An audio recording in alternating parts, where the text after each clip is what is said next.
Okay, that was terrible. Terrible, terrible. I have my little Snap-on cup. Snap-on sent it to me for a lot of the voiceovers I've done for him. I had my little electrolyte drink in here, and a ladybug flew down into it, and I suppose drowned. I took a swig as I'm setting this up, and ugh, oh wow! I didn't. I mean, I spit it out. I didn't crunch it up, but my gravy, it was awful. Okay. Oh, enough of my problems. Let's get to Sense and Sensibility. If you're new here, if you're catching the replay on this, I record live, edit, stick it on the full audiobooks playlist. So that's kind of what we're dealing with here. Chapter 23. However small Eleanor's general dependence on Lucy's veracity might be, it was impossible for her, on serious reflection, to suspect it in the present case, where no temptation could be answerable to the folly of inventing a falsehood of such a description. What Lucy had asserted to be true, therefore, Eleanor could not, dared not longer doubt. Eleanor could not, dared not longer doubt. Supported as it was, too, on every side by such probabilities and proofs, and contradicted by nothing but her own wishes. Their opportunity of acquaintance in the house of Mr. Pratt was a foundation for the rest, at once indisputable and alarming. And excuse me. In Edward's visit near Plymouth, his melancholy state of mind, his dissatisfaction at his own prospects, his uncertain behavior towards himself, the intimate knowledge of the Miss Steeles as to Norland and their family connections, which had often surprised her, the intimate knowledge of the Miss Steeles as to Norland and their family connections, which had often surprised her, the picture, the letter, the ring, formed altogether such a body of evidence as overcame every fear of condemning him unfairly, and established as a fact, which no partiality could set aside, his ill treatment of herself. Her resentment of such behavior, her indignation at having been its dupe, for a short time made her feel only for herself. But other ideas, other considerations soon arose. Had Edward been intentionally deceiving her? Had he feigned a regard for her which he didn't feel? Was his engagement to Lucy an engagement of the heart? No, whatever it might have once been, she could not believe it at the present. His affection was all her own. She could not be deceived in that. Her mother, sisters, Fanny, all had been conscious of his regard for her at Norland. It was not an illusion of her own vanity. He certainly loved her. What a softener of the heart was this persuasion! How much could it not tempt her to forgive? He had been blamable, highly blamable, in remaining at Norland after he first felt her influence over him to be more than it ought to be. In that he could not be defended. But if he had injured her, how much more had he injured himself? If her case were pitiable, his was hopeless. His imprudence had made her miserable for a while, but it seemed to have deprived himself of all chance of ever being otherwise. She might in time regain tranquillity, but what had he to look forward to? Could he ever be tolerably happy with Lucy Steele? Could he, were his affection for herself out of the question, with his integrity, his delicacy, and well-informed mind, be satisfied with a wife like her, illiterate, artful, and selfish? The youthful infatuation of 19 would naturally bind him to everything but her beauty and good nature. But the 4 succeeding years, which, if rationally spent, give much improvement to the understanding, must have opened his eyes to her defects of education, while the same period of time spent on her side in inferior society and more frivolous pursuits, had perhaps robbed her of that simplicity which might once have given an interesting character to her beauty. In the supposition of his seeking to marry herself, his difficulties from his mother had seemed great. How much greater were they likely to how much greater were they now likely to be when the object of his engagement was undoubtedly inferior in connections and probably inferior in fortune to herself. These difficulties, indeed, with a heart so alienated from Lucy, might not press very hard upon his patience, but melancholy was the state of the person whom the expectation of family opposition and unkindness could be felt as a relief. Quick little water break. Hope everybody's doing well tonight. Whether you're watching live or catching the replay, welcome. Sense and Sensibility, we are in chapter 23.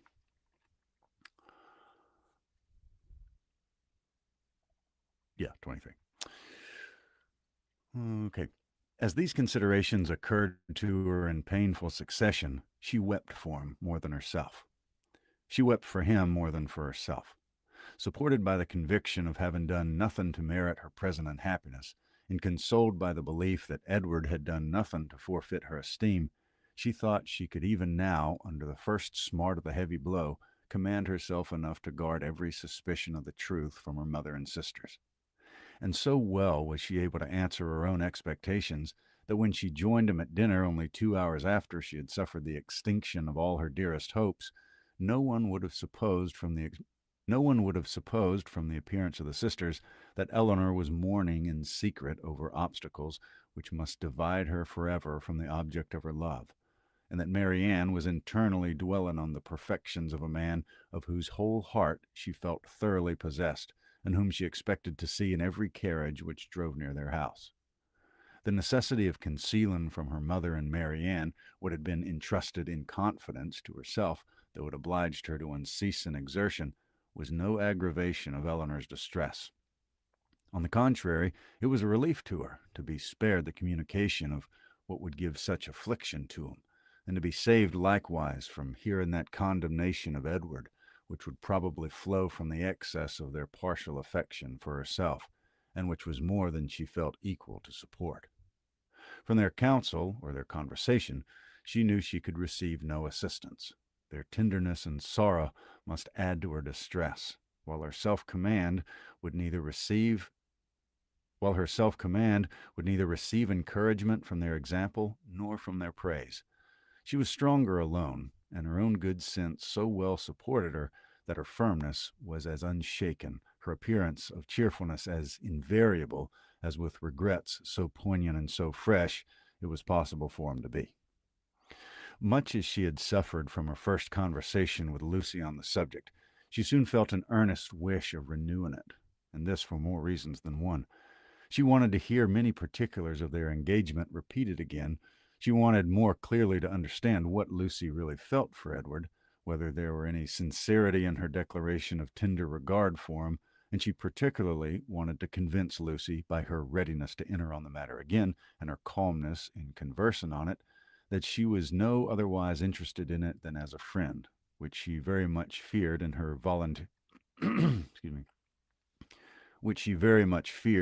involuntary agitation in their morning discourse must have at least which she very much feared in her involuntary agitation in their morning discourse must have left at least doubtful. That Lucy was disposed to be jealous of her appeared very probable. It was plain that Edward had always spoken highly in her praise, not merely from Lucy's assertion, but from her venturing to trust her on so short a personal acquaintance with a secret so confessedly and evidently important. And even Sir John's joking intelligence must have had some weight. But indeed, while Eleanor remained so well assured within herself of being really beloved by Edward, it required no other consideration of probabilities to make it natural that Lucy should be jealous, and that she was so, her very confidence was a proof.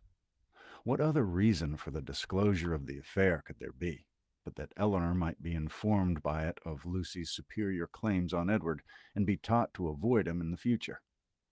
She had little difficulty in understanding thus much of her rival's intentions, And while she was firmly resolved to act by her as every principle of honor and honesty directed, to combat her own affection for Edward and to seem as little as possible, to combat her own affection for Edward and to see him as little as possible. She could not deny herself the comfort of endeavoring to convince Lucy that her heart was unwounded, and she would now have nothing more painful to hear on the subject than had already been told. She did not mistrust her own ability of going through a repetition of particulars with composure.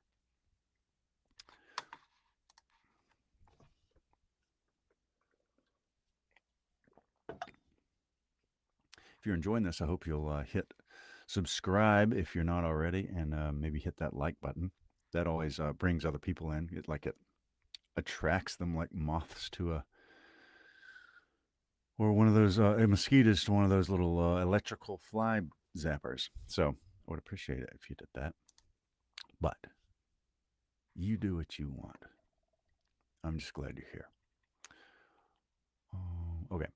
But it was not immediately that an opportunity of doing so could be commanded, though Lucy was as well disposed as herself to take advantage of any that occurred, for the weather was not often fine enough to allow of their joining in a walk where they might most easily separate themselves from the others.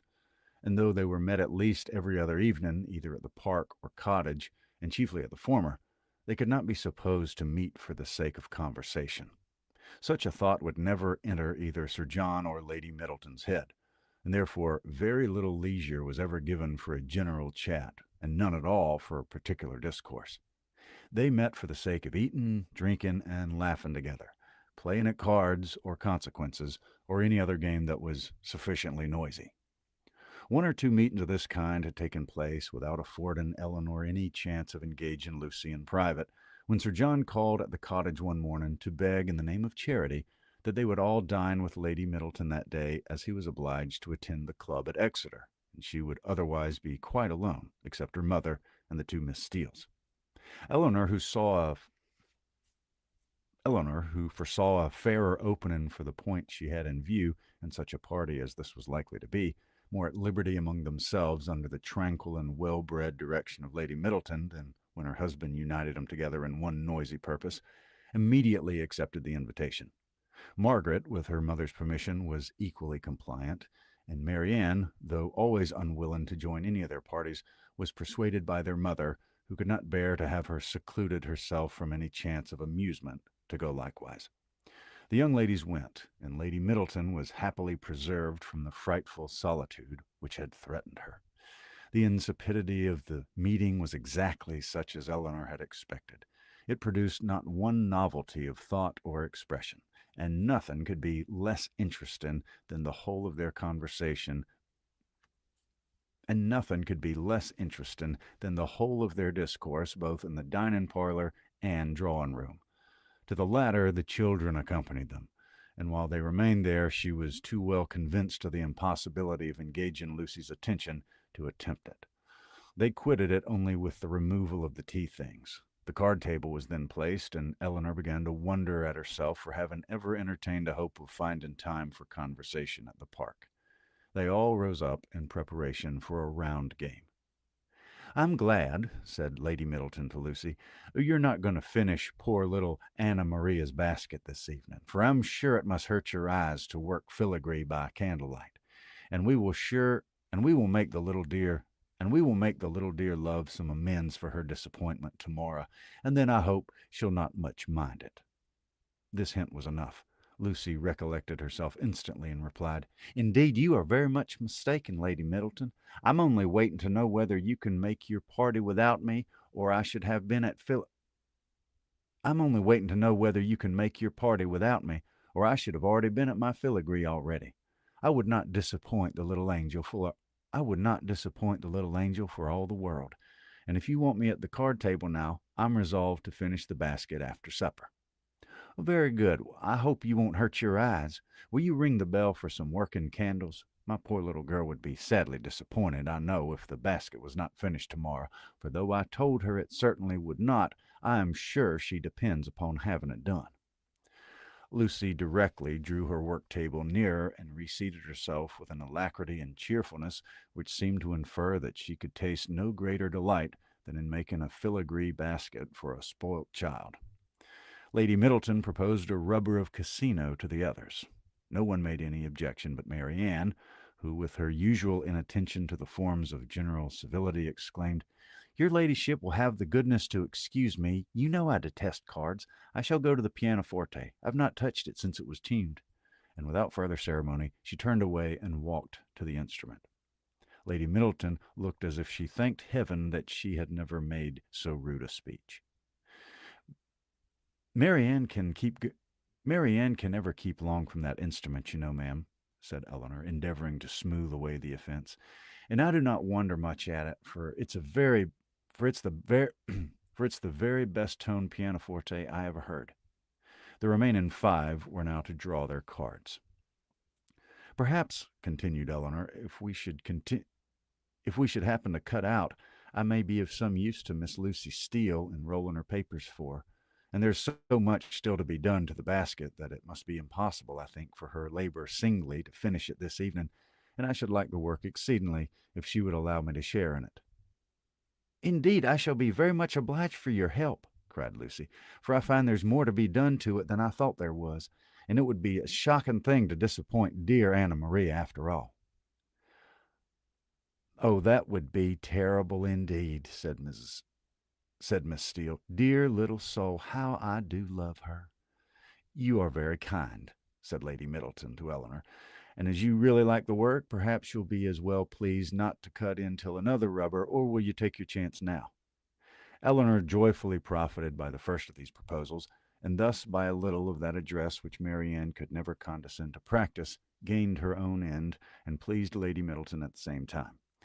Lucy had made room for her with ready attention, and the 2 fair rivals were thus seated side by side at the same table, and with the utmost harmony engaged in forwarding the same work. The pianoforte, at which Mary Ann, wrapped up in her own music and her own thoughts, had by this time forgotten that anybody was in the room beside herself, was luckily so near them that Miss Dashwood now judged she might safely, under the shelter of its noise, introduce the interesting subject without any risk of being heard at the card table. That is the end of chapter 23. Chapter 24.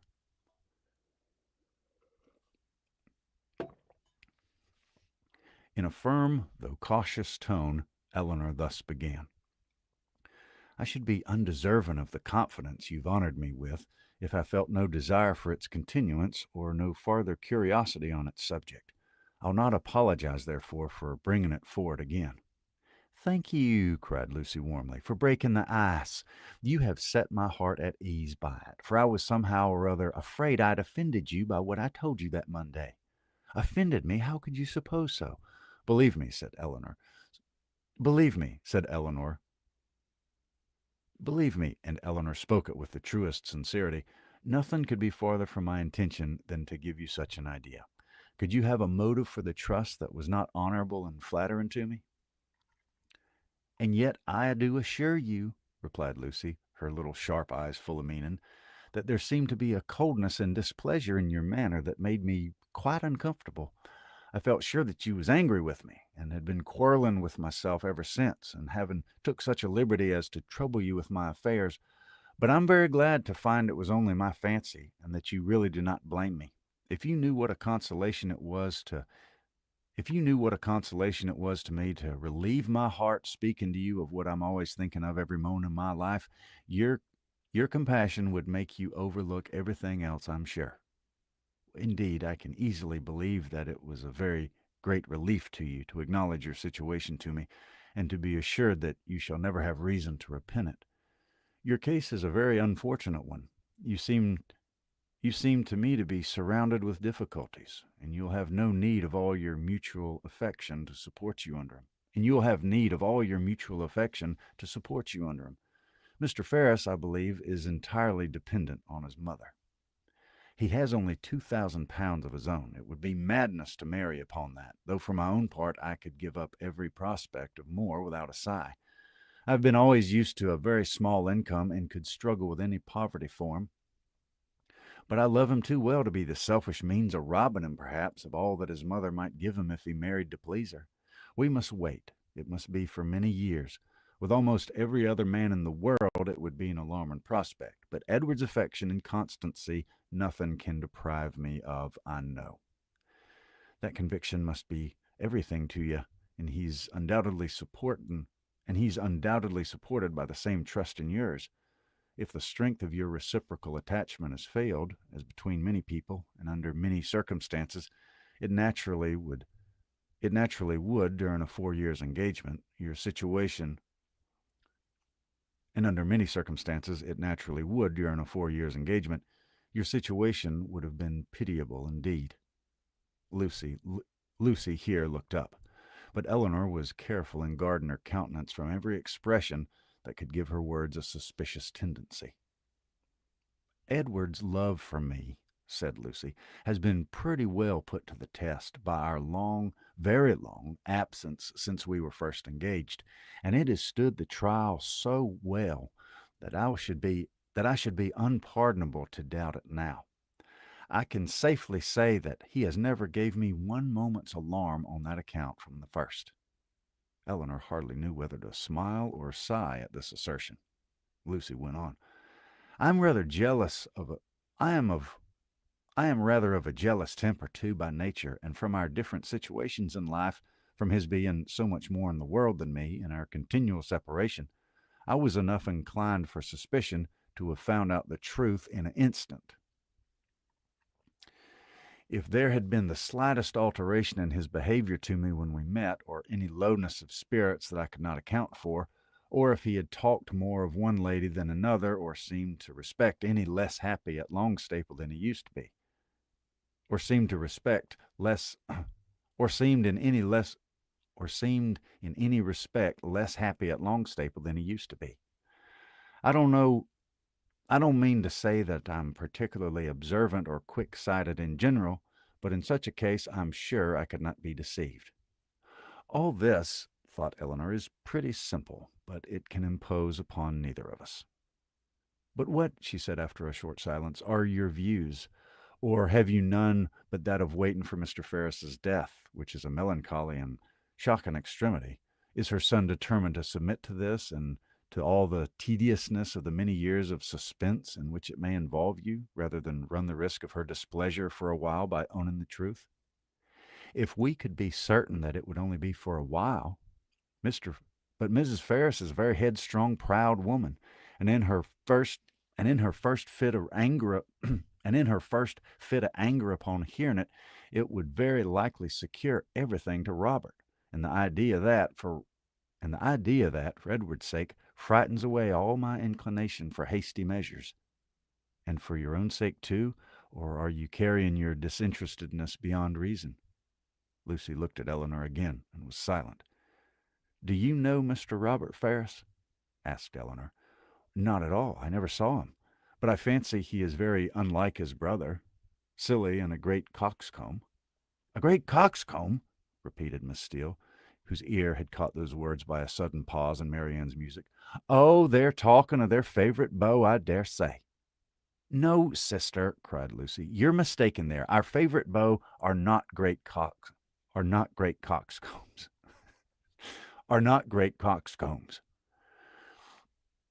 I can answer for it that Miss Dashwood's is not, said Mrs. Jennings, laughing heartily, for he's one of the modestest, prettiest behaved young men I ever saw. But as for Lucy, she's such a sly little creature, there's no finding out who she likes. Oh, cried Miss Steele, looking significantly round at him, I dare say Lucy's beau is quite as modest and pretty behaved as Miss Dashwood's. Eleanor blushed in spite of herself. Lucy bit her lip and looked angrily at her sister. A mutual silence took place for some time. Lucy first put an end to it by saying in a lower tone, though Marianne was then giving them a powerful protection of a very magnificent concerto, I will honestly tell you of one scheme which has lately come into my head for bringing matters to bear. Indeed, I am bound to let you into the secret, for you are a party concerned. I dare say you have seen enough of Edward to know that he would prefer the church to every other profession.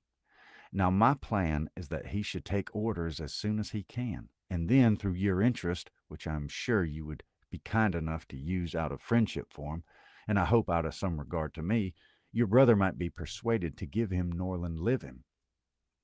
Your brother might be persuaded to give him Norland living, which I understand is a very good one, and the present incumbent not likely to live a great while. That would be great enough for us to marry upon, and we might trust to time and chance for the rest. I should always be happy, replied Eleanor, to show any mark of my esteem and friendship for Mr. Ferris. But do you not perceive that my interest on such an occasion would be perfectly unnecessary? He's brother to Mrs. John Dashwood. That must be recommendation enough to her husband. But Mrs. John Dashwood would not approve of Edward's going into orders. Then I rather suspect that my interest would do very little. They were again silent for many minutes. At length, Lucy exclaimed with a deep sigh, I believe it would be the wisest way to put an end to the business at once by dissolving the engagement. We seem so beset with difficulties on every side that though it would make us miserable for a time, we should be happier perhaps in the end. But you'll not give me your advice, Miss Dashwood? No, answered Eleanor with a smile which concealed very agitated feelings. On such a subject I certainly will not. You know very well that my opinion would have no weight with you, unless it were on the side of your wishes. Indeed, you wrong me, replied Lucy with great solemnity. I know nobody of whose judgments I think so highly as I do of yours, and I really do believe that if you was to say to me, I advise you by all means to put an end to your engagement with Edward Ferris, it will be more for the happiness of both of you. I should resolve upon doing it immediately. Eleanor blushed for the insincerity of Edward's future wife, and replied, This compliment would effectually frighten me from giving any opinion on the subject which I had formed. This compliment would effectually frighten me from giving any opinion on the subject had I formed one. It raises my influence much too high. The power of dividing two people so tenderly attached is too much for an indifferent person. 'Tis because you're an indifferent person, said Lucy with some pique, and laying a particular stress on the words, that your judgment might justly have such weight with me. If you could be supposed to be biased in any respect by your own feelings, your opinion would not be worth having. Eleanor thought it was wisest to make no answer to this, lest they might provoke each other to an unsuitable increase of ease and reserve, and was even partly determined never to mention the subject again. Another pause, therefore, of many minutes' duration succeeded this speech, and Lucy was still the first to end it. Shall you be in town this winter, Miss Dashwood? She said with all her customary complacency. Certainly not. Well, I'm sorry for that, returned the other, while her eyes brightened with the information. It would have gave me so much pleasure to meet you there. But I dare say you'll go for all that. To be sure, your brother and sister will ask you to come to them. It will not be in my power to accept their invitation if they do. How unlucky that is! I had quite depended upon meeting you there. Anne and me are to go the latter end of January to some relations that have been wanting us to visit them several years. But I only go for the sake of seeing Edward. He'll be there in February, otherwise London would have no charms for me. I have not the spirits for it. Eleanor was soon called to the card table by the conclusion of the first rubber, and the confidential discourse of the two ladies was therefore at an end, to which both of them submitted without any reluctance, for nothing had been said on either side to make them dislike each other less than they had done before, and Eleanor sat down to the card table with the melancholy persuasion that Edward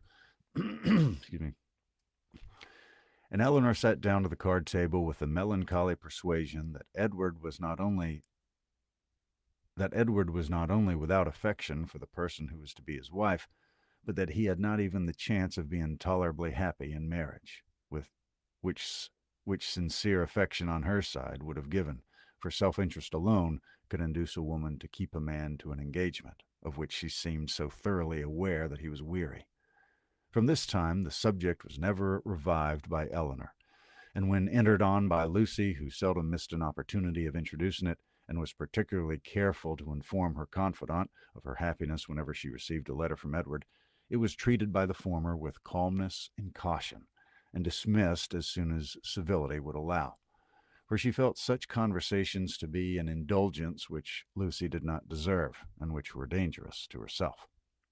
The visit of the Miss Steeles at Barton Park was lengthened far beyond what the first invitation implied. Their favor increased. They could not be spared. Sir John would not hear of their going, and in spite of their numerous and long-arranged engagements in Exeter, in spite of the absolute necessity of returning to fulfill them immediately, which was in full force at the end of every week, they were prevailed on to stay nearly 2 months at the park, and to assist in the due celebration of that festival which requires a more than ordinary share of private balls and large dinners to proclaim its importance. End of the chapter. It's chapter 24. Chapter 25.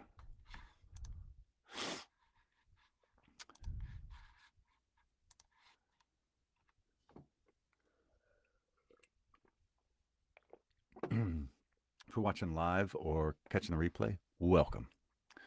Thanks for dropping by. We'll edit these, get them edited, and then put them back on the channel as audiobooks. And we're almost halfway done with this. This is the 25th chapter. There are 50 chapters in this book. So we will very soon be finishing this, and I'll be needing to start my next one. So let me know what your, if you like this kind of thing, let me know what your suggestions are, please. Though Mrs. Jennings was in the habit of spending a large portion of the year at the houses of her children and friends, she was not without a settled habitation of her own. Since the death of her husband, who had traded with success in a less elegant part of town, she had resided every winter in a house in one of the streets near Portman Square. Towards this home she began on the approach of January to turn her thoughts, and thither she one day abruptly and very unexpectedly by him asked the elder Mrs. Dashwood to accompany her. Eleanor, without observing the varying complexion of her sister, and the animated look which spoke no indifference to the plan, immediately gave a grateful but absolute denial for both, in which she believed herself to be speaking their united inclinations. The reason alleged was their determined resolution of not leaving their mother at that time of the year. Mrs. Jennings received the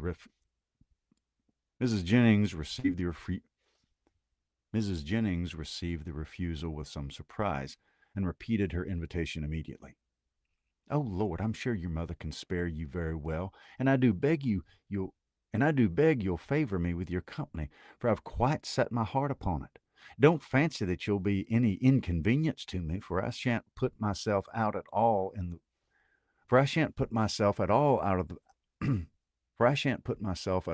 of my way for you. It'll only be sending Betty by coach. Excuse me, sorry. It will only be sending Betty by the coach, and I hope I can afford that. We three shall be able to go very well in my chaise, and when we're in town, if you don't like wherever I go, well and good, you may always go with one of my daughters. I'm sure your mother will not object to it, for I've had such good luck in getting my own children off my hands that she'll think me a very fit person to have charge of you. And if I don't get one of you at least well married before I've done with you, it shall not be my fault. I shall speak a good word for you to all the young men. You may depend on it." "I have a notion," said Sir John, "that Miss Mary Ann would not object to such a scheme if her elder sister would come into it. It's very hard indeed that she should not have a little pleasure because Miss Dashwood does not wish it. It's very hard indeed that she should not have a little pleasure because Miss Dashwood does not wish it. So I would advise you to to set off for town when you're tired of Barton without saying a word to Miss Dashwood about it." "Nay," cried Mrs. Jennings, "I'm sure I shall be monstrous glad of Miss Marianne's company, whether Miss Dashwood will go or not. Only the more the merrier, I say. And I thought it would be more comfortable for 'em to be together, because if they got tired of me, they could talk to one another and laugh at all my old ways behind my back. But one or the other, if not both of 'em, I must have. Lord bless me, how do you think I can live poking by myself? I, who have always been used to this winter to have Charlotte with me. Come, Miss Marianne, let's strike hands upon the bargain, and if Miss Dashwood will change her mind by and by, why, so much the better." "I thank you, ma'am, sincerely thank you," said Marianne with warmth. "Your invitation has ensured my gratitude forever, and would give me such happiness, yes, almost the greatest happiness I am capable of, to be able to accept it. But my mother, my dearest, kindest mother, I feel the injustice of what Eleanor has urged, and if she were to be made less happy, less comfortable by our absence, oh no, nothing should tempt me to leave her. I should not, must not be a struggle." Mrs. Jennings repeated her assurance that Mrs. Dashwood could spare him perfectly well, and Eleanor, who now understood her sister and saw to what indifference to almost everything else she was carried by her eagerness to be with Willoughby again, made no farther direct opposition to the plan, and merely referred it to her mother's decision, from whom, however, she scarcely expected to receive any support in her endeavour to prevent a visit, which she could not approve of for Marianne, and which, on her own account, she had particularly reasons to avoid. Whatever Marianne was desirous of, her mother would be eager to promote. She could not expect to influence the latter to cautiousness of conduct in an affair respecting which she had never been able to inspire her. She could not expect to influence the latter to cautiousness of conduct in an affair respecting which she had never been able to inspire her with distrust, and she dared not explain the motive of her own disinclination for going to London. That Marianne, fastidious as she was, though thoroughly acquainted with Mrs. Jennings's manners, and invariably disgusted by him, should overlook every inconvenience of that kind, should disregard whatever must be most wounding to her irritable feelings in her pursuit of one object, was such a proof, so strong, so full of the importance of that object to her, as Eleanor, in spite of all that had been past, was not prepared to witness. So full of the importance of that object to her, as Eleanor, in spite of all that was past, was not prepared to witness.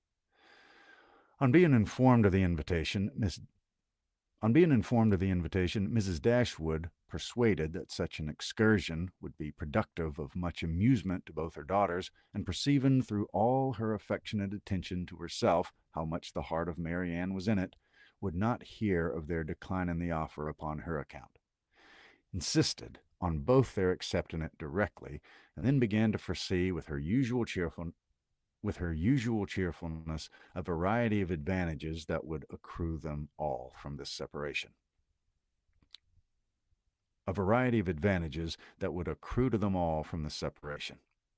"I'm delighted with the plan," she cried. "It's exactly what I would wish.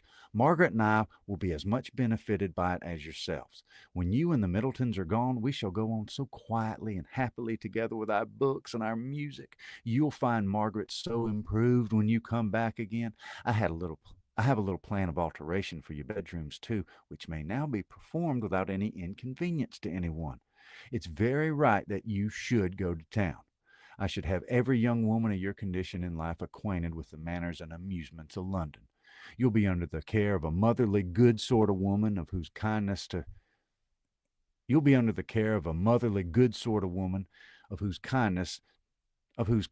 you I can have no doubt. And in all probability, you'll see your brother, and whatever may be his faults or the faults of his wife, when I consider whose son he is, I cannot bear to have you so wholly estranged from each other. Though with your usual anxiety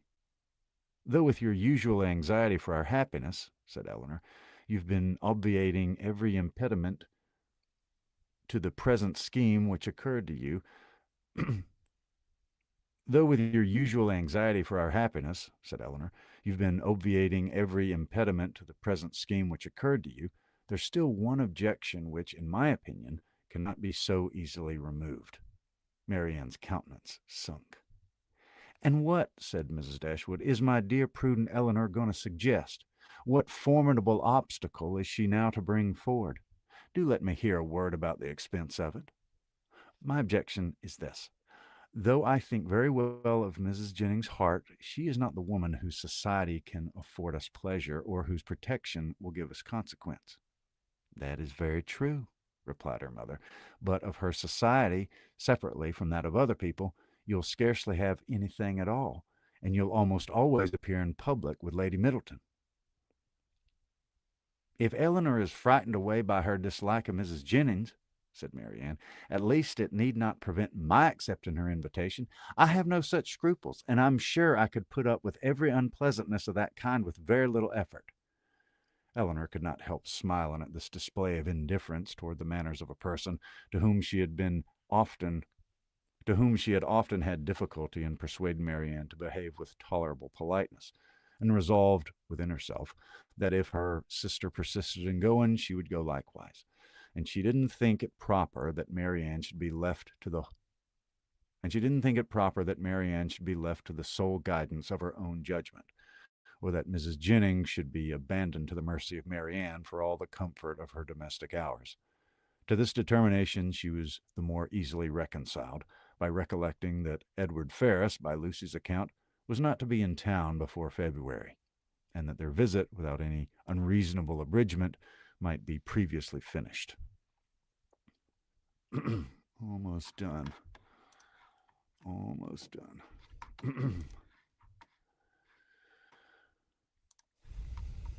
Hannah, great question.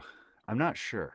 Um, I'm reading Wuthering Heights right now, just on my before bed, and I'm really liking it. So I'm definitely going to do that at some point. Um, I don't know if it'll be next.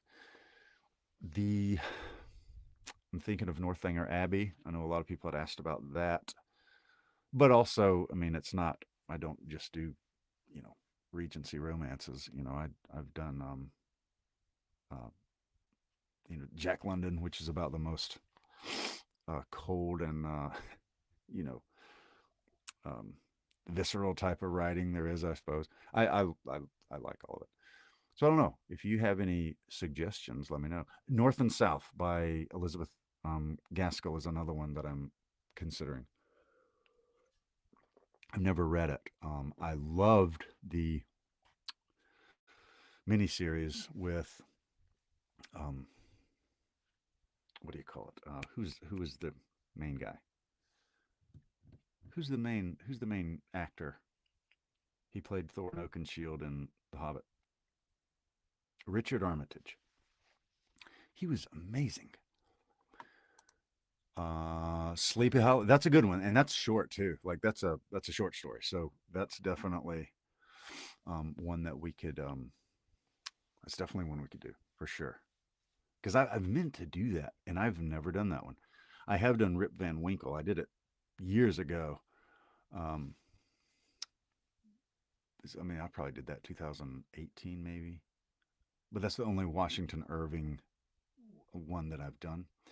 Um, so yes, that's good. I don't have my little notepad with me. I think I set it where these comments will stay up, so I hope it does. Okay. Um, please do North and South. Good deal. One vote for North and South. I think that'd be good. And that's a good idea also is kind of between books, um, do some short stories. And that would be a perfect time. Sleepy Hollow. I want to do Bartleby the Scrivener by Herman Melville. That's a really good short story. And I read it a while back and I thought I need to record that. I haven't done it yet. I need to do The Black Cat by Edgar Allan Poe. And I've got a lot of Poe here, actually. I'm a Poe fan. Um, so yeah, we could do some short stories maybe, and then start the next book. I'll probably put up a poll. Put like Wuthering Heights, Northanger Abbey, North and South, and maybe something else. And then in the day, I've been reading Connecticut Yankee and King Arthur's Court, and then Treasure Island. I mean, about halfway through, I need to finish that up. I mean, that's kind of a kid's book, but it's a lot of fun. I really like that book. So okay, well that's cool. Um, yeah, definitely watch the one with. I mean, maybe there's multiple ones. The one that I saw had Richard Armitage in it, and he's amazing. A phenomenal narrator, by the way. I'm always listening for narrations. Richard Armitage, who acted in North and South, he's the male lead. He on Audible, he has a collection of 20 love poems that he does, and they're fantastic. He reads poetry beautifully. And then he also did David Copperfield, and it's like 35 hours long or something like that. And just he has so many of those British dialects. I mean, he can do so many accents. He's a great actor, and like a real artistic guy. It's not some actors are kind of I don't really like him. I think I like him. Like I think he's a very artistic guy who loves to do it right. You know what I mean? So I really like him. And also Tom Hiddleston. Man, that guy can read some poetry. Yeah, he's amazing. Okay, so let's try to finish this out real quick.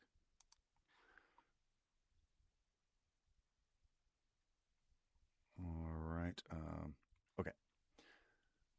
I will have you both go, said Mrs. Dashwood. These objections are nonsensical. You'll have much pleasure in being in London, and especially in being together. And if Eleanor would ever and if Eleanor would ever condescend to anticipate enjoyment, she would foresee it from she would foresee she would foresee it there from a variety of sources. She would perhaps expect some she would perhaps expect some from improving her acquaintance with her sister-in-law's family. Eleanor had often wished for an opportunity of attempting to weaken her mother's dependence on the attachment of Edward and herself, that the shock might be less when the whole truth were revealed. And now, on this attack, though almost hopeless of success, she forced herself to begin her design by saying, as calmly as she could, I like Edward Ferrars very much, and shall always be glad to see him. But as to the rest of the family, it's a matter of perfect indifference to me whether I'm ever known to them or not. Mrs. Dashwood smiled and said nothing. Marianne lifted up her eyes in astonishment, and Eleanor conjectured that she might as well have held her tongue. After very After very little farther discourse, it was finally settled that the invitation should be fully accepted. Mrs. Jennings received the information with a great deal of joy, and many assurances of kindness and care. Nor was it a matter of pleasure merely to her. Sir John was delighted. For a man whose prevailing anxiety was the dread of being alone, the acquisition of two to the number of inhabitants in London was something. Even Lady Middleton took the trouble of being delighted, which was putting herself rather out of her way. And as for the Miss Steeles, especially Lucy, they'd never been so happy in their lives as this intelligence made 'em. Eleanor submitted to the arrangement, which counteracted her wishes with less reluctance than she had expected to feel. With regard to herself, it was now a matter of unconcern whether she went to town or not. And when she saw her mother so thoroughly pleased with the plan, and her sister exhilarated by it in look, voice, and manner, restored to her all usual animation and elevated to more than her usual restored to all her usual animation and elevated to more than her usual gaiety, she could not be dissatisfied with the cause, and would hardly allow herself to distrust the consequence. Marianne's joy was almost a degree beyond happiness. So great was the perturbation of her spirits and her impatience to be gone. Her unwillingness to quit her mother was her only restorative to calmness, and at the moment of parting her grief on that score was excessive.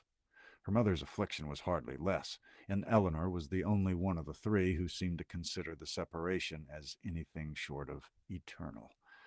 Their departure took place in the first week in January. The Middletons were to follow in about a week. The Miss Steeles kept their station at the park and were to quit it only with the rest of the family. That is chapter 25. We are halfway done. We're halfway done with this book. We just started it a week ago, something like that. So we're getting on around it. Okay, Wind in the Willows. I finished that. I am hopefully finishing up the editing tonight, and I'm trying to post the full book tomorrow. Y'all, that is one of my favorite books. When I was in the Army, I I was in the barracks. I started reading it, and it was just a nice escape for me. And that's the same with Jane Austen. Like it, that was when I was introduced to Jane Austen as well. I just read a lot, and it took me away. You know what I mean, from my surroundings and kind of another time, another place, different manners. Nobody's getting hurt. Nothing's blowing up. Nobody's shooting at you, and it was just nice. And so I sort of fell in love with that. And Wind in the Willows is amazing. It's so funny. I mean, it has themes of friendship and things that are really heartwarming and sweet, but also like Mr. Toad is one of the funniest characters in literature to me. He's so funny, and doing him as a redneck, um, it was fun. So that one I narrated as sort of just mid regional narration, but when it comes to the characters, they are all from the swamp, and so that was that was a lot of fun for me. So that be on the lookout for that. And I've already posted, I think in excerpts of approximately an hour, I've posted maybe 4 or 5 excerpts, hour long excerpts as I get them edited. And then what I'll do is I'll edit them, post them up, and then when I get to the end, then I'll just take them all together and repost it one final time as like a 6-hour audiobook or whatever. I don't know how long it's going to be exactly. And then also Anne of Green Gables, I just posted last week. And that's a 9-hour audiobook. Same thing. Great characters, Southern and stuff like that. And then, yeah. So those are the two that I'm finishing up, and then we'll be done with this one soon. Then we'll do some short stories. Sleepy Hollow, um, Bartleby the Scrivener by Herman Melville, and then yeah, and then we'll probably start another one. So it'll be good. Thank you for your input. That's very helpful. I like to hear what people are thinking, and if you think of something else, definitely drop it in a comment or something, or you can email me or message me on social media. I try to answer everything. If I haven't, if anybody messages me and doesn't hear back, then I just didn't see it. I'll definitely, it's definitely my goal to get back to everybody. And so yeah, super cool. Well, thank y'all very much. Oh, also probably later tonight, and I don't know, I don't do this as much like this. I do every night at 9. I try to do. Um, I'm doing a poetry reading in a little bit. It'll be kind of later, probably in a hour or two. I usually do it really late. But what I do is I will read read like classic poetry, usually from one. So I'll get like Edna St. Vincent Millay, and I'll just read through a book of hers just for 20 to 30 minutes, something like that. And then I'll take that. So it's a nice time of a live recording, which I always like because also if someone has requests, I'll read poetry and stuff, and then because I love poetry and I love reading it with friends and people that appreciate it, and then I'll edit it and put a little babbling brook or little bee sounds, little meadow sounds in the back, and make sleep podcast episodes out of it. So if you check on the YouTube channel on the Cultured Bumpkin, you will see a playlist called "Ode to a Mockingbird." So it's a toast to John Keats' um, "Ode to a Nightingale." See?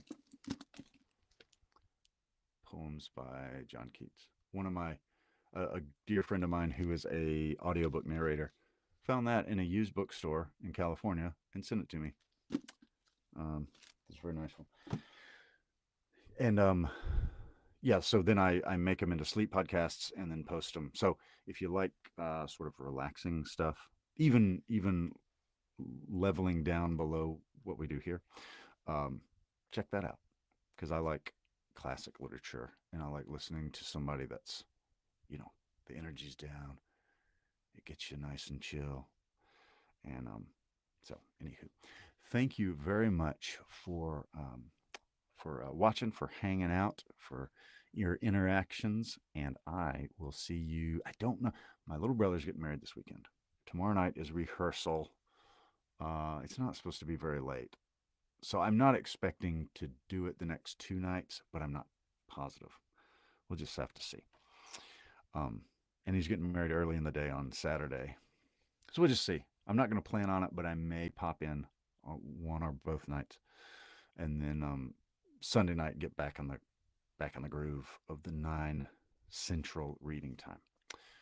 Anyway, have a great night. Thank you very much for watching. Please subscribe if you haven't. Please like the video, and I will see you in the next one. Take care.